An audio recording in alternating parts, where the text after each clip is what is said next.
Hi, this is Leah, and today I'm going to talk about the trade war between Korea and Japan that started in 2019.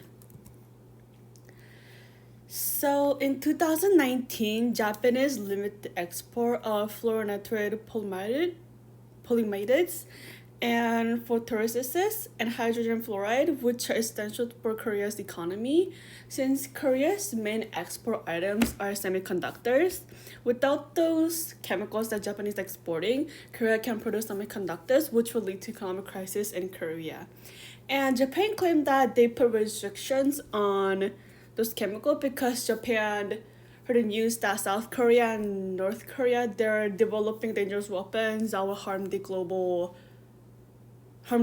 So that's why Japan wants to limit not only themselves, but they also asked like the whole globe, including UN, to limit the supply of those chemicals to South Korea. So let's talk about some background info. We're gonna trace all the way back to 1938. So in 2019, Korean Supreme Court ruled that the Forced Labor Act in 1938 was injustice and this should be comprehended. So during Korea colonization era, Japan took many Korean men like slaves and a military pilots of kamikaze. And Japan claimed that this was already confiscated under the Treaty on Basic Relations between Japan and Republic of Korea. Some people said that the limitations on those chemicals are revenge of Japanese who doesn't want to give compensate to South Korea. And my assumption is that my assumption is that capitalist international system is inherently conflictual. Of course, the war is very economic, especially in this case. Japan wants to limit Korea production of semiconductors, so the economy in South Korea will decline. And another example of my assumption is the balance of power will make conflict more likely.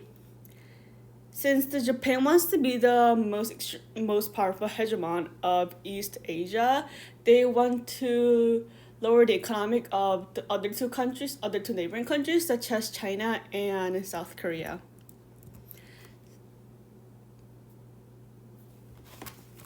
And the policy tools that the Korea should use is it will just vary on whether they're citizen or government. I just separate them too. So in citizens' case, Korea should find a replacement of those chemicals that are limited, and the citizens should boycott the Japanese goods. So that way, Japan would be so that South Korea would forcibly open the trade with Japan. And when it comes to government perspective, they should do carrots. Although citizens want sticks rather than carrots, the government should use soft power to persuade the repeal of the limitations. But my solution is kind of different. Since the limitation is due to retribution, Korea should bring this to global court and get confiscated and find a new trade partner. And I forgot to mention this in my video. My level of analysis is states and the multilateral corporations. And those are my works cited.